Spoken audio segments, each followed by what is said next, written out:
sampah di Bali itu banyak dari sisa upakara. Nah ini kan sangat sedih sekali gitu mendengar statement liar bola panas ini. Saya meninggalkan Bali kalau anak muda memiliki perspektif semua ingin merantau untuk mengetahui atau untuk memilih agar memiliki jalan hidup yang lebih baik, saya rasa akan habis anak-anak muda di Bali. Nah itu makanya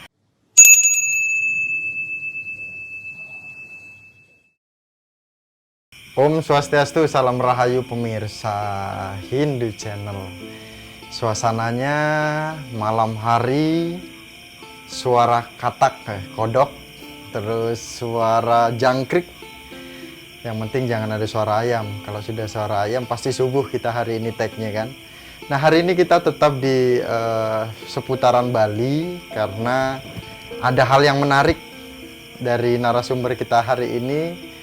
Tentu saja anak muda, aktif di organisasi di Bali, dan lumayan memiliki pemikiran yang bagus untuk kedepannya Bali. Yang lain pada merantau, tetap bertahan di Bali. Mari kita lirik dikit dan salam Satya Mewa Jayati.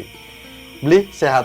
sehat, Om Nah, Swastiastu. ngomong-ngomong ketua, Om Swastiastu, saya belum salam, ampura, Om Swastiastu.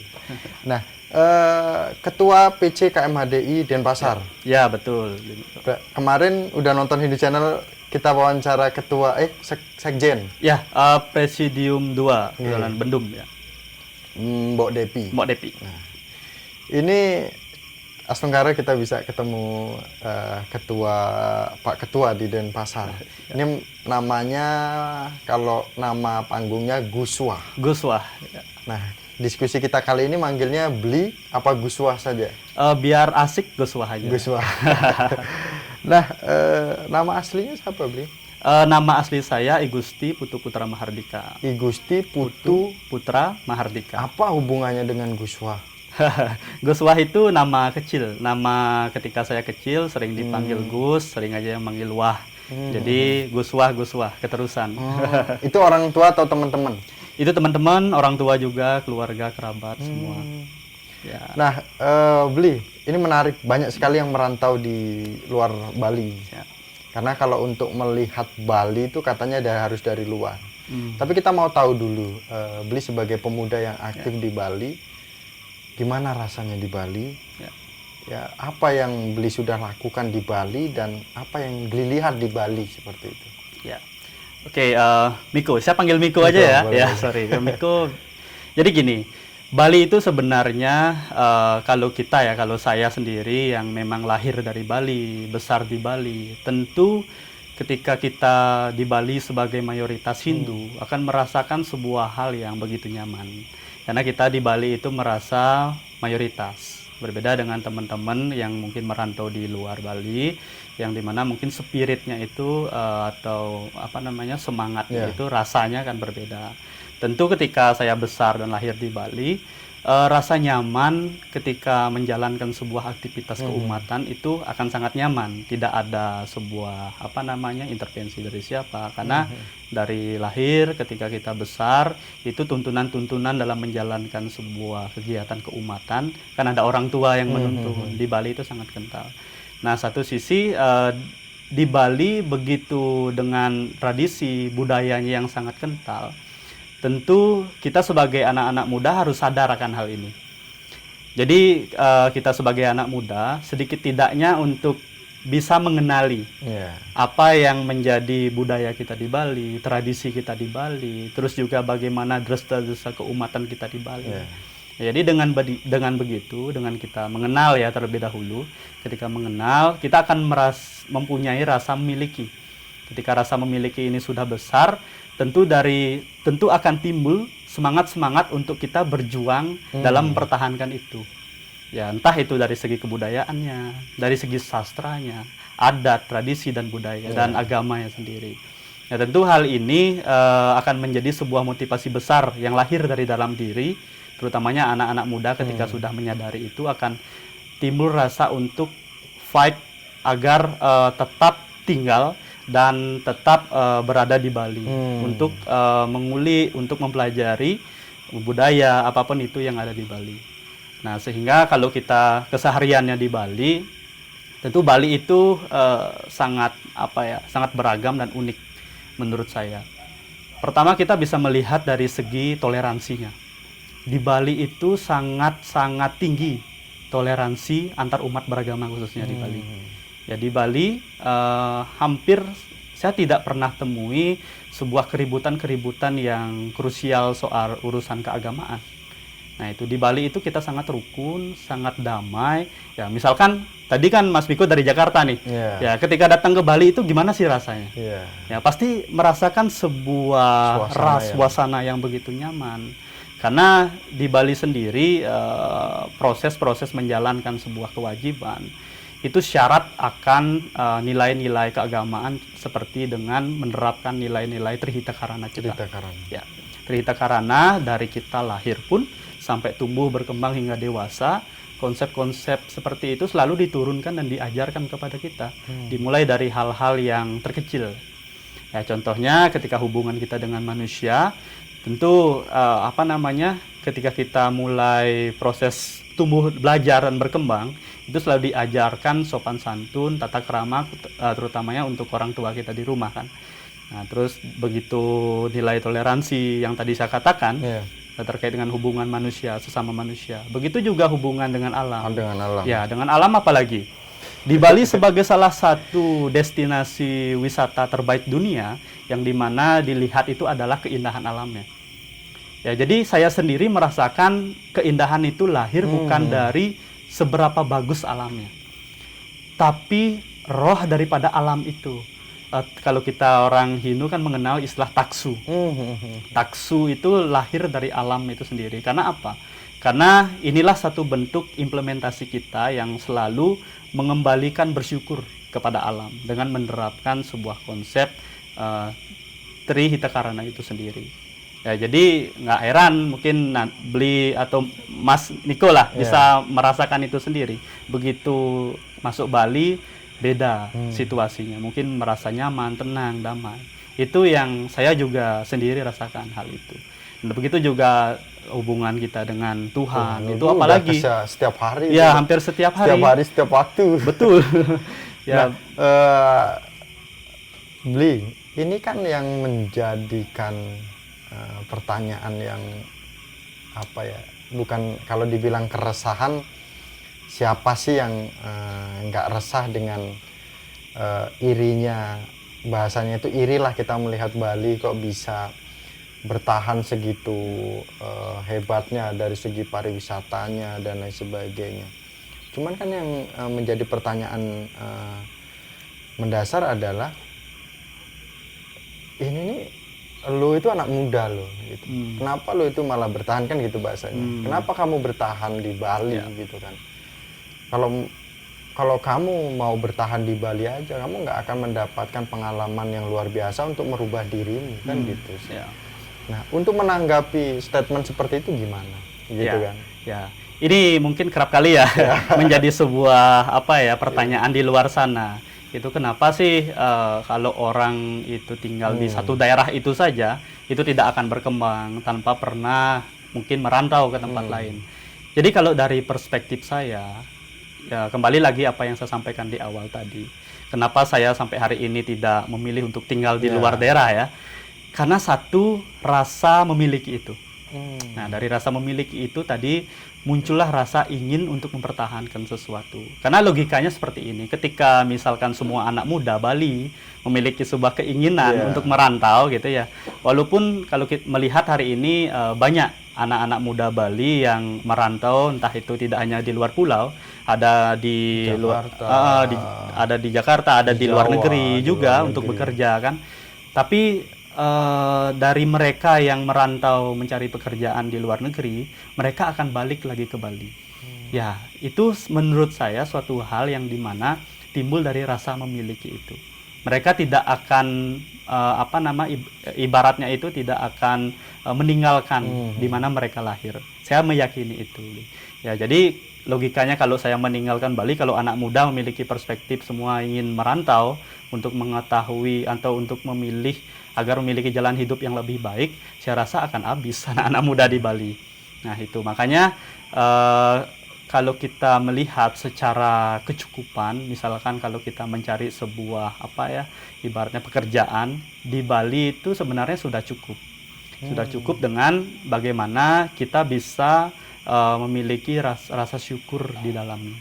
Itu saya rasa dengan apa namanya, sebuah potensi-potensi peluang-peluang pekerjaan di Bali, saya rasa cukup untuk anak-anak muda yang ya tidak perlu keluar lah untuk mencari sebuah pekerjaan. Tapi itu boleh untuk meningkatkan apa namanya kualitas SDM kita. Pengalaman. Ya, selama nanti ketika kita sudah merasa cukup di luar, itu kembali lagi ke daerah. Membesarkan daerah, mempertahankan apa yang sudah ada di daerah, dan mengimplementasikan ilmu-ilmu yang sudah kita dapat. Beli Guswa ini kan di Bali menetap kan gitu bahasanya kan, memang lahir di Bali, besar di Bali, kakek itu di Bali. Aktif di organisasi apa aja, Bli? Ya, sebelum PCKMHD ini? Sebelum PC Denpasar ya, sebelum KMHDI ya. Jadi saya mulai aktif berorganisasi itu tahun 2017. Ya, dari pertama kali saya mengenal bangku kuliah kan. Nah, di sana saya merasakan ketika kita berorganisasi itu, wah banyak sekali ide-ide pemikiran, kita ketemu orang-orang baru. Ya, jadi awalnya itu saya aktif di organisasi yang memang bergerak di bidang lingkungan. Karena saya sedikit suka untuk mengetahui isu-isu persoalan lingkungan yang ada di Bali hari ini.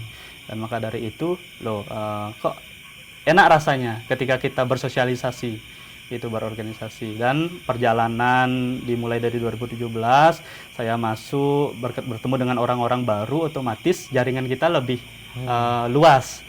Akan ada sebuah apa namanya, ibaratnya itu perjalanan yang akan mempertemukan tantangan yang baru.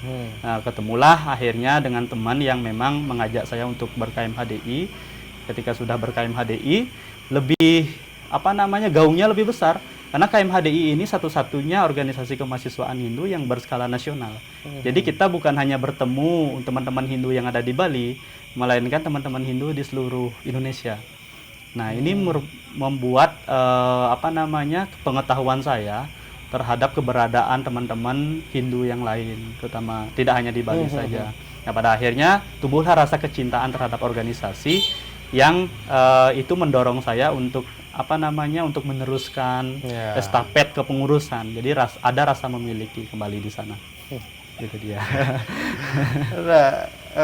Beli kan di lingkungan aktif itu kan tadi. Ya. Nah, kalau menanggapi terkait dengan jadi gini, saya ketika hadir di Bali pada saat perjalanan itu, Beli, ketika satu kapal itu kan untuk kan berhentinya di Gilimanuk ya. Itu ketika keluar dari kapal itu banyak sekali janur, terus yang dibawa oleh mobil itu kelapa dan lain sebagainya. Itu mungkin dari Jawa ya, mungkin dari luar daerah Lampung. Dia itu membawa barang itu ke sini kan, berarti pasti akan numpuk di sini. Nah, bagaimana Beli menanggapi tentang statement sudah ada lah beberapa berita terkait dengan numpuknya sampah di Bali. Nah, ini kan Beli tadi aktif di lingkungan gitu kan, tentang penghijauan dan lain sebagainya. Walaupun di Bali penerapan Trihita Karananya diterapkan, tapi kan berita ini sangat perlu dikonter lah ya, gitu kan. Lebih tepatnya ini menyampaikannya seperti apa? Gitu. Ya, gini Miko, benar apa yang disampaikan Miko tadi itu terkait dengan permasalahan sampah. Karena memang terutamanya ketika datang hari-hari raya besar, ya kan, seperti Galungan kemarin kan, tentu kebutuhan terhadap upakara, kebutuhan terhadap sarana upakara itu akan semakin besar. Dan tidak bisa dipungkiri ada beberapa mungkin seperti janur yang seperti Miko sampaikan tadi, itu datangnya dari luar. Nah, sekarang yang perlu kita pikirkan terkait dengan bagaimana pengelolaan sisa upakara itu ke depannya.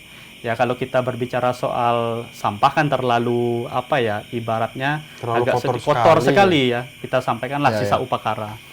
Jadi sisa upakara ini yang kita pikirkan kemudian bagaimana pola-pola kita atau bagaimana cara-cara kita untuk dapat menanggulangi ini. Saya pernah mendengar salah satu statement ya ini statement liar sih di luaran sana, statement liar yang menyatakan di Bali itu terlalu sering ada kegiatan aktivitas upakara yang dimana sampah di Bali itu banyak dari sisa upakara. Nah ini kan sangat sedih sekali gitu mendengar statement liar bola panas ini. Ya tentu kita sebagai anak muda tidak terpancing dengan apa yang menjadi isu itu. Dan justru sebaliknya, kita sebagai anak muda memikirkan dan berkumpul, mendiskusikan terkait dengan bagaimana sih solusi-solusi permasalahan ini. Dan tentu ruang lingkup pergerakan saya yang dimana hari ini menjadi ketua PC Denpasar, saya memiliki sebuah kewajiban yang dimana organisasi ini kan lahir di tengah-tengah masyarakat. Otomatis secara tidak langsung kita sebagai organisatoris itu memiliki sebuah tanggung jawab untuk bersama-sama memikirkan permasalahan yang ada. Terutamanya kalau ruang lingkup kita di Denpasar ya kita memikirkan bagaimana keadaan yang ada di Denpasar, termasuk permasalahan sampahnya. Nah, tidak dipungkiri juga permasalahan yang terjadi di Denpasar itu bisa saja terjadi di tempat lain. Nah, kemarin kami di PC Denpasar melakukan salah satu kegiatan yang cukup mulia, Bli. Yang dimana kita beri nama Gempar, Gerakan Pemasangan Biopori di pura-pura yang ada di Denpasar. Nah, Itu jadi nanti manfaatnya? ya, jadi biopori ini manfaatnya cukup banyak. Jadi selain menjadi resapan air, jadi biopori ini jika kita berbicara skala rumah tangga itu bisa menjadi komposter alami. Ya, jadi sebenarnya semangat kita dalam kegiatan pemasangan biopori di pura-pura ini, contohnya seperti di Jagatnata. Nah, kalau misalkan Miko main ke Jagatnata Denpasar, itu kita yang pasang di sana. Nah, semangat kita adalah bagaimana nanti kemudian ketika kita bersembahyang bersama, kita bekerja sama dengan pengompon pura, pengantar pura, agar memberikan edukasi lingkungan, terutamanya ini loh, ada biopori. Biopori ini bisa kita terapkan di rumah masing-masing. Selain untuk mencegah banjir yang dimana menjadi sumber resapan yang bagus, biopori ini merupakan sebuah komposter alami yang bisa kita pasang di rumah masing-masing. Nah, sekarang mungkin ketika kita duduk nih sembahyang, itu di depan kita sudah ada biopori. Nah, di sanalah konsep edukasi secara langsung yang bisa kita terapkan. Itu dari semangat edukasinya. Dan ketika nanti kita ingin menyelesaikan agar sisa upakara ini tidak sampai keluar atau membebani TPA, target atau planning project besar kita adalah bagaimana setiap pura itu memiliki sebuah tebe vertikal yang besar. Nah, tebe vertikal ini yang dimana fungsinya adalah nanti menampung sampah-sampah organik yang ada di pura. Jadi kan coba kita bayangkan setiap pura memiliki sebuah komposter tebe vertikal di masing-masing pura. Jadi setelah selesai persembahyangan, sampah-sampah sisa persembahyangan itu kita olah, kita cacah, lalu kita masukkan ke dalam tebe vertikal itu, yang dimana nanti dengan konsep komposter yang bagus gitu, itu akan bisa untuk menekan sampah itu keluar dari pura. Jadi selesai di pura gitu nanti. Makanya setelah biopori, niat kita untuk terus mensosialisasikan ini, puncaknya adalah harapan kita semoga nanti masing-masing pura bisa menerapkan pola yang sama, sehingga stigma liar yang tadi saya sampaikan itu tidak terus gitu. Jadi bahwasanya kita di pura sudah memiliki teknologi lah kita sebut. Apalagi yang menyampaikan nggak tahu Bali, yang menyampaikan di luar Bali. Di luar Bali. Nah itu. Ya, memang ketika kita ingin mengetahui sebuah permasalahan yang ada di daerah itu, ya kita harus datang dulu ke daerah itu, baru kita tahu. Jangan menyampaikan di luar baru masalah yang di Bali kan. Ya, apalagi duduk seperti ini kita berdiskusi, apalagi nanti ditemani dengan kopi kan enak ya. Ini lagi proses buat kopinya. Ya, lagi proses.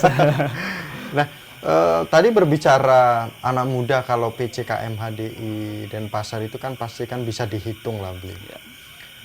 Tapi ketika bisa dihitung anak muda itu, sebenarnya pola pikir tentang anak muda itu apakah terbatas? Misalkan, kalau tadi kita diskusi sebelum syuting itu ada karakter anak muda yang sudah ada yang tanggung jawab kok, sudah ada yang ini, nah bahasa Balinya itu gimana?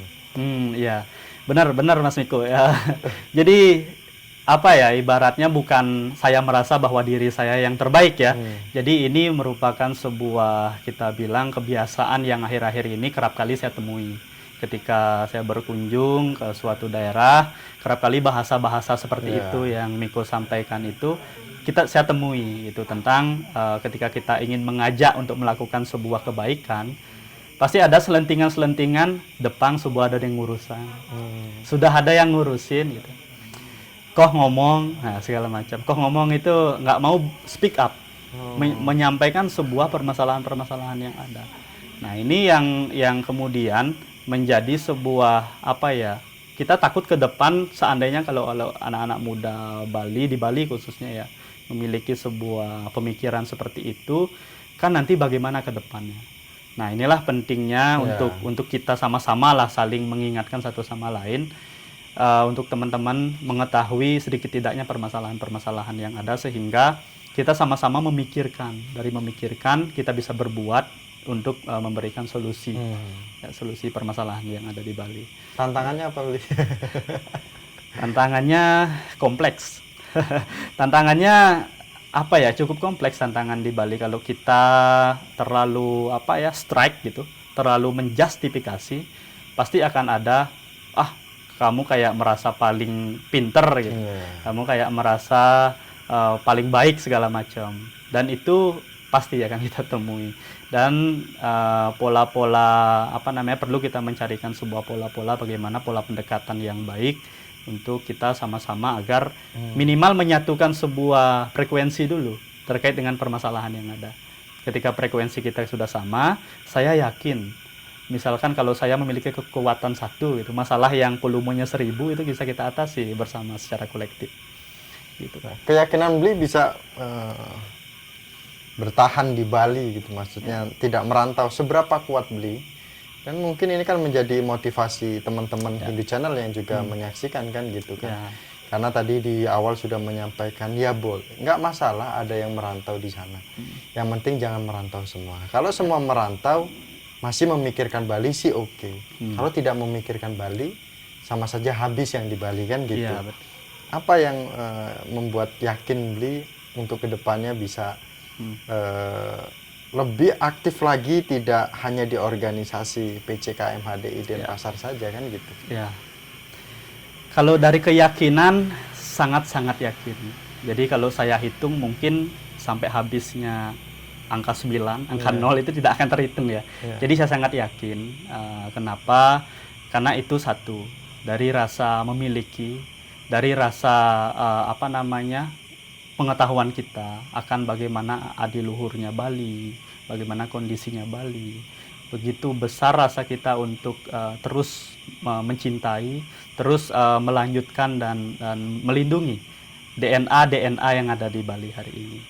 Jadi ketika teman-teman misalkan ada teman saya yang memang banyak yang merantau mencari pekerjaan di luar, tapi saya salut ketika mereka itu sudah dirasa cukup, mungkin sudah memiliki sebuah ilmu yang cukup lah. Artinya ketika mereka kuliah sudah tamat pasti akan kembali lagi ke Bali, yaitu dengan mengimplementasikan atau mengaplikasikan ilmu yang mereka dapat. Jadi kalau di Bali itu sebenarnya bukannya kita merasa apa ya sebagai mentang-mentang lahir di Bali ya harus besar di Bali, bukan. Jadi kita berpikir bahwasanya setiap masa ada orangnya, setiap orang ada masanya. Jadi ketika nanti orang-orang tua kita ini, generasi-generasi hari ini yang memiliki peran besar untuk melanjutkan ini, otomatis ke depan harus ada regenerasinya. Hal ini yang harus kita pikirkan, yang dimana itu jangan apatis terhadap apapun itu. Entah itu soal kebudayaan, keagamaan, politik, sosial, lingkungan, semua. Semua hal ya harus kita pelajari. Jadi kalau anak muda sudah apatis, ya susah juga kita.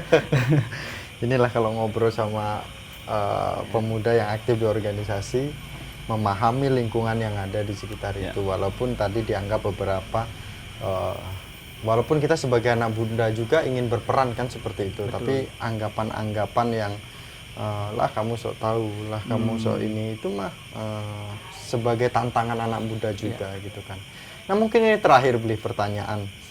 Sepertinya harus ada ibaratkan pohon kan seperti itu. Bali itu pariwisatanya itu bagaimana. Kemudian tadi kan pernah lah kita diskusi itu perlu juga disampaikan di sini yang menjadi hal yang sangat menarik kan gitu. Ya, silakan. Siap Miko. Jadi tadi soal pariwisata di Bali ya, yang dimana kalau orang luar mungkin mengenal Bali juga dengan adanya pariwisata, dan teman-teman dari mancanegara juga mengenal Bali dengan adanya pariwisata. Jadi kalau kita berbicara soal pariwisata di Bali, kalau saya analogikan seperti pohon ya, ini seperti pohon lah, pohon yang besar, pohon yang subur besar, pohon berbuah dan berbunga harum. Ya, jadi ibaratkan pariwisata itu akarnya adalah pertanian.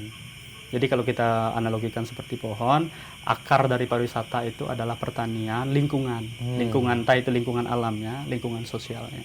Nah, dari akar ini akan tumbuh kebudayaan-kebudayaan, akan tumbuh tradisi-tradisi di dalamnya, yang inilah yang menjadi batang dan juga ranting. Nah, ketika batang dan ranting ini dipertahankan, tumbuh subur, mereka akan tumbuh daun.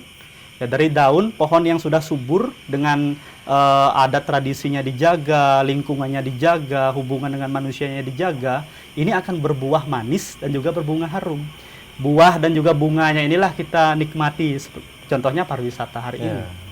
Ya, pariwisata kemarin ketika pandemi ya. Bunga dan buah kita lagi berguguran. Bunga dan buah kita lagi berguguran sehingga kita kembali ke alam. Ya, teman-teman saya di pariwisata mulai kembali ke kebun, kembali bercocok tanam. Jadi kita kembali ke pelukan Ibu Pertiwi. Ternyata tidak bisa menjadikan abadi ya. Iya, betul. Ini yang menjadi hal yang harus kita introspeksikan bersama ya. Jadi bahwasanya apa yang sudah ada, contohnya alam sudah menyediakan segalanya, yang dimana kita sebagai manusia kan tentu memiliki sebuah rasa ego yang cukup tinggi, yang dimana kerap kali kita mengesampingkan sebuah hal-hal yang begitu besar yang sudah ada ini. Contohnya alam yang paling bekerja. Saya menyadari bahwa soal karma pala, soal hukum sebab dan akibat, yang dimana ketika kita berbuat baik, otomatis tujuan baik alam semesta itu akan menyambut dengan baik. Ketika kita memiliki sebuah keinginan, alam bawah sadar kita merekod keinginan kita, menyampaikan terus, alam akan bahu-bahu merespon itu. Jadi energi alam itu luar biasa. Seksama Bli. Ya, Bli. Sudah diskusi di Hindu Channel, memberikan mungkin memberikan inspirasi kepada teman-teman kita yang ada di daerah-daerah, yang ada pun yang keinginan merantau, ada pun yang tidak keinginan merantau. Pada prinsipnya sudah memiliki porsi masing-masing dan tanggung jawab masing-masing kan gitu. Tinggal bagaimana caranya kita itu bekerja sama kan seperti itu. Nah, mungkin sampai sini diskusi kita, Bli, sudah lumayan malam. Terima kasih. Nah, kita sudah dikasih waktu di ruangan yang sangat menarik. Semoga pemirsa Hindu Channel yang di Bali juga bisa sama-sama semangat seperti Bli Guswa sebagai Ketua PCKMHDI Denpasar, karena salah satu pemuda yang juga aktif menggaungkan terkait dengan kondisi-kondisi sosial di Bali misalkan ya kayak tadi meng-counter terkait dengan pernyataan-pernyataan yang menganggap bahwa sampah Bali lebih jangan disampaikan seperti itu kan gitu. Nah, mungkin itu saja, jangan lupa dukung Hindu Channel, like, komen, dan subscribe. Dan mungkin dari anggota Bli Guswa yang ada di daerah-daerah yang kenal Bli Guswa nanti bisa salam-salam komentar di Hindu Channel ya, Bli. Ya, betul. Mungkin Bli mau nyalam-nyalam sapa-sapa saudara kita Bli atau teman Bli yang ada di daerah-daerah, satu organisasi mungkin, silakan. Ya, untuk teman-teman semua, ya tentu kita harus mensupport karya-karya dari anak-anak muda. Sekecil apapun itu karya-karya yang diberikan, dilakukan, kita harus mendukung. Karena jangan sampai kita yang ibaratnya memiliki rumah ini itu terongrong dari dalam justru. Karena kita tidak mengakui apa yang menjadi sebuah karya-karya daripada keluarga kita, sahabat kita, teman-teman kita. Ya. Dan terima kasih, akhir kata kami tutup dengan Paramasanti bersama dengan Guswa, Ketua PCKMHDI Denpasar. Om Santi Santi Santi Om. Sukses semua, Bli. Ya, Bli. Lancar-lancar. Satya Mewajayati. Jaya. Jaya.